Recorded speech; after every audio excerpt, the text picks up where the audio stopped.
तो पिछले पार्ट में हमने देखा था कि फाइट में मू चेन ने बाई को हरा दिया था और इसके बाद अब वहां पर बाई के फादर और मू चेन के फादर दोनों आ चुके थे, लेकिन सीनियर मास्टर उन्हें वहां से भेज देते हैं। इसके बाद हम देखते हैं कि सभी को अकेडमी चुनने का मौका मिला था, जहां पर मू चेन ने नॉर्थर्न हेवन स्पिरिचुअल अकेडमी को चूज किया था। असल में लुओ ली जो कि मू चेन को स्पिरिचुअल लैंड में मिली थी, वो भी वहीं पर पढ़ती है और मू चेन भी उसी अकेडमी में ज्वाइन होना चाहता था। वैसे हम ये भी देख चुके थे कि सीनियर मास्टर वो इस वक्त बता रहे थे कि तुम्हें उस अकेडमी में 2 महीने बाद लेकर जाया जाएगा, तो इसके लिए तुम्हें पहले से तैयार होकर रहना होगा। अब यहाँ पर इस पार्ट के स्टार्टिंग में हम देखते हैं कि लुओ ली भी इस वक्त मू चेन का इंतजार कर रही थी, क्योंकि वो जानती थी कि अब टाइम हो चुका है जब स्टूडेंट्स को अपनी अपनी अकेडमी को चुनने का मौका मिलेगा। अब यहाँ से सीन चेंज होता है और अगले सीन में हम आ चुके थे लियो फैमिली के हॉल में, जहाँ पर हम बाई और उसके फादर को देखते हैं। वो दोनों ही वो इस वक्त अपसेट थे और यहाँ पर बाई के फादर बहुत ज्यादा गुस्सा कर रहे थे और उन्हें इस वक्त बाई पर गुस्सा आ रहा था।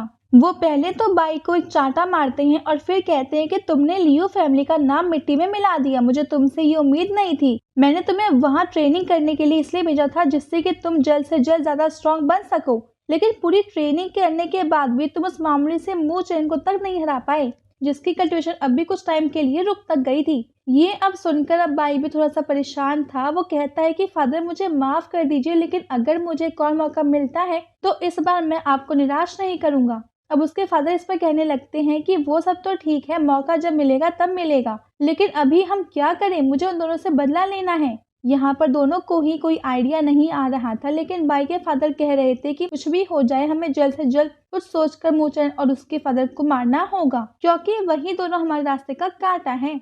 अगर वो दोनों ही रास्ते से हट जाते हैं तो फिर हमें कोई दिक्कत नहीं होगी और हमारे सारे प्लान्स कामयाब हो जाएंगे। अब यहाँ से भी सीन चेंज हो जाता है और अगले सीन में हम आ चुके थे मू चेन के फादर के पास। यहाँ पर मू चेन के अंकल भी थे। अभी मू चेन ये अंकल मू चेन के फादर से पूछ रहे थे कि क्या हुआ, आप इतनी टेंशन में क्यों लग रहे हो, जबकि मू चेन तो जीत गया है, तो आपको तो इस बात की खुशी मनानी चाहिए।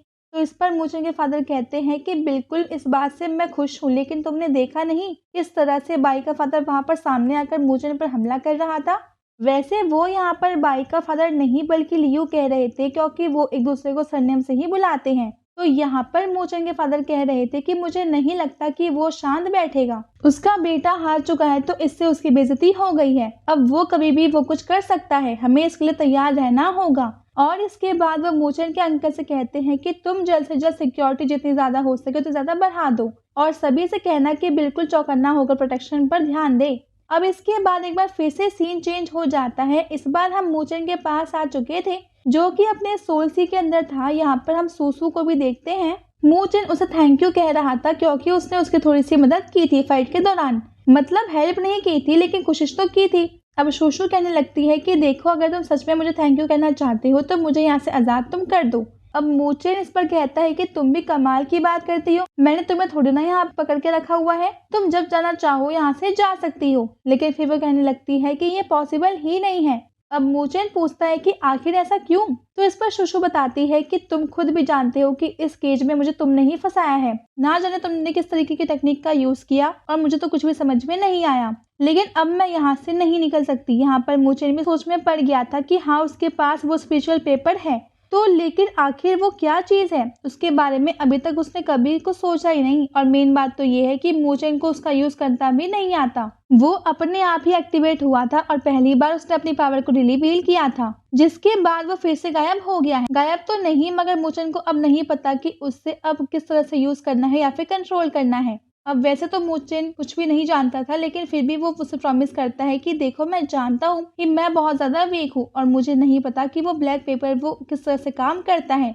लेकिन मैं बिल्कुल भी झूठ नहीं कह रहा और मैं पूरी कोशिश करूंगा कि मैं तुम्हें यहाँ से आजाद में कर सकूं। मैं जानता हूँ कि तुम्हें यहाँ से आजाद करने के लिए मुझे बहुत ही ज्यादा ट्रेनिंग की जरूरत पड़ेगी, क्योंकि मुझे बहुत ताकतवर बनना पड़ेगा और उस ब्लैक पेपर या फिर वो जो भी चीज है उसे कंट्रोल करने के लिए, लेकिन मैं हार्डवर्क करने के लिए तैयार हूँ, बस तुम्हें मुझे कुछ टाइम देना होगा और इंतजार करना होगा।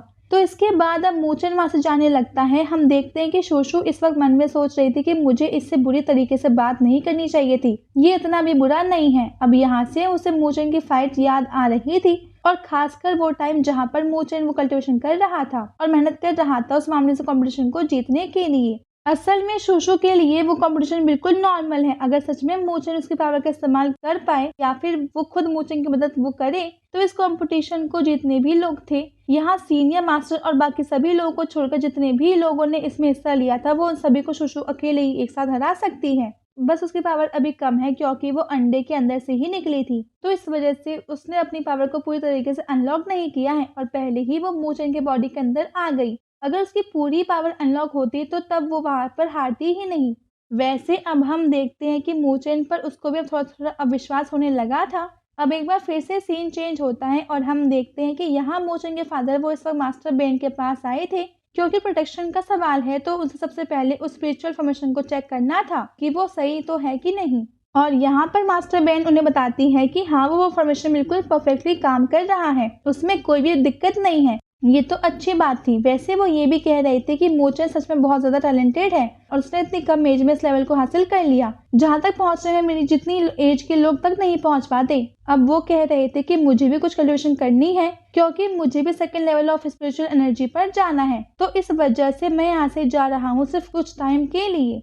अब उसी वक्त वहाँ पर मूचेन आ जाता है तो वहाँ मूचेन को भी यही बात बताते हैं कि वो अभी स्पिरिचुअल एनर्जी को बढ़ाने की कल्टिवेशन करने के लिए जा रहे हैं। अब मूचेन कहता है कि मुझे आप पर पूरा भरोसा है, आप बहुत ही जल्द सेकंड लेवल पर पहुंच जाओगे। अब वो पूछने लगते हैं कि आखिर अभी तुम अपनी कितनी स्पिरिचुअल नीडल क्रिएट कर सकते हो, जिस चीज पर मूचेन कहता है कि टोटल 80 नीडल्स। अब मास्टर कहते हैं कि ये तो बहुत है, मगर फिर भी अगर तुम्हें इसे और आगे तक लेके जाना है तो तुम्हें थोड़ी सी मेहनत और करनी होगी। और इसके बाद वो एक और स्क्रॉल निकाल कर उसे देते हैं और कहते हैं कि ये लेवल 1 की तकनीक है, मगर ध्यान रखना कि लेवल 1 में जितनी भी स्पिरिचुअल टेक्निक्स होती हैं, ये उनमें से सबसे टॉप का फॉर्मेशन है और इसे बनाना बहुत ज्यादा मुश्किल है। और इसके लिए तुम्हें पहले 20 नीडल्स क्रिएट करनी सीखनी होगी और 20 नीडल्स क्रिएट करने के लिए तुम्हें पहले बहुत ज्यादा मेहनत करनी होगी, क्योंकि स्टार्टिंग में तो 1-2 नीडल आराम से बढ़ जाती है, मगर लास्ट में बहुत ज्यादा दिक्कत होती है और ज्यादा कल्टिवेशन करना पड़ता है। और इसके बाद वो कह रहे थे कि लेकिन चिंता मत करो, तुम मेहनत करके इसे कंट्रोल तुम कर सकते हो,